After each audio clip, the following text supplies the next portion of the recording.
Nasib pilu dialami oleh Eni Susilawati, seorang nenek di Bogor, Jawa Barat. Nenek Eni diusir cucu dan menantunya hingga ia terpaksa tinggal di Dinas Sosial Kota Bogor karena bingung harus berteduh di mana. Nenek Eni bercerita bagaimana awal mula ia diusir cucu dan menantunya itu. Sembari menahan tangis, Nenek Eni pun menceritakan kisah hidupnya yang memilukan jadi yang setelah ngusir tak nenek dipedulikan itu oleh anak. anak-anaknya. Dilansir tribunnewsbogor.com dari TikTok Dodi Wahyudin, Nenek Eni sebenarnya punya 2 anak. Semula, Nenek Eni tinggal di Jakarta bersama anak perempuan, menantu dan cucunya. Hingga beberapa tahun lalu, Nenek Eni bekerja di Jakarta sembari menghidupi kehidupannya sendiri. Punya anak 2, 1 di Jakarta, 1 di Bogor. Selama ini nenek tinggal di Jakarta, kerja, lama-lama tua kan orang enggak mau kasih kerjaan, sekarang nganggur, tinggal sama anak, ungkap Nenek Eni dikutip pada Senin, tanggal 23 Oktober tahun 2023. Namun belakangan, Nenek Eni tak lagi bekerja karena usianya yang semakin sepuh. Alhasil, Nenek Eni pun menggantungkan kehidupannya ke anak perempuannya. Tak disangka, cucu dan menantunya justru membenci Nenek Eni. Hingga suatu hari, Nenek Eni diusir secara mendadak oleh cucunya. Penyebab Nenek Eni diusir diduga karena 2 hal. Pertama karena cucunya ogah menghidupi Nenek Eni. Sekarang yang kerja cucu nenek, jadi guru, cucu saya enggak mau hasil kerjanya dimakan orang lain, dia maunya kedua orang tuanya aja yang makan. Otomatis saya disuruh keluar sama cucu, pungkas Nenek Eni. Alasan kedua diduga karena persoalan sepele yakni sapi.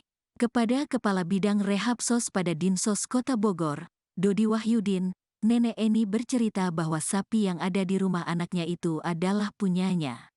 Tapi entah kenapa sang menantu justru mengklaim sapi tersebut hingga akhirnya mengusir sang mertua.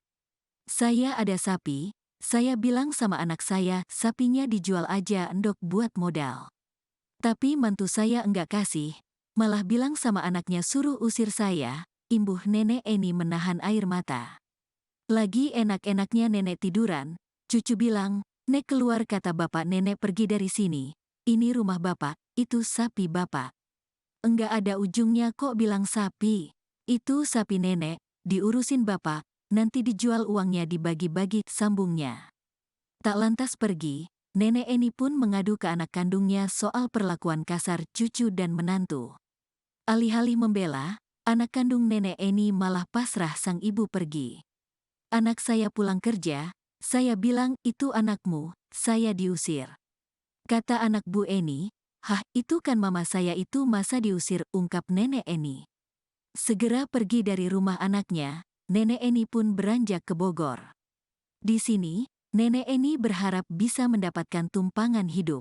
Namun angan-angan Nenek Eni pupus kala bertemu sang menantu perempuan. Setibanya di Bogor, Nenek Eni justru dimaki-maki oleh menantunya. "Yang satu lagi anak saya di Bogor. Saya lupa alamatnya, di situ. Waktu nenek ke sana, mantu perempuan, saya bilang, udah enggak punya apa-apa kemari," saya digituin. Katanya, "Dulu punya uang di Rini, sekarang enggak punya apa-apa lari ke sini," ungkap Nenek Eni. Usai bercerita soal menantunya yang tinggal di Kota Bogor, tangis Nenek Eni pecah. Sebab akibat kedatangan Nenek Eni ke rumah, menantunya itu kini ogah pulang ke rumah. Cucu Nenek Eni itu pun bertanya ke sang ayah kenapa mamanya tidak pulang ke rumah. Tak kuat menerima situasi memilukan itu, Nenek Eni kembali kabur. Kini, Nenek Eni memilih untuk tinggal di Dinsos Kota Bogor. "Enggak mau dulu, biarin di sini dulu. Anak saya takut sama suaminya," kata Nenek Eni seraya menangis. Kisah Nenek Eni yang memilukan dibagikan Dodi Wahyudin di laman media sosialnya. Dodi lantas mengirimkan pesan ke anak kandung Nenek Eni agar menjemput ibunya itu di Dinsos Kota Bogor. Dan terjadi lagi, lansia terlantar tanpa arah tujuan. "Jemputlah sekarang, neneknya ada pada kami," pungkas Dodi Wahyudin.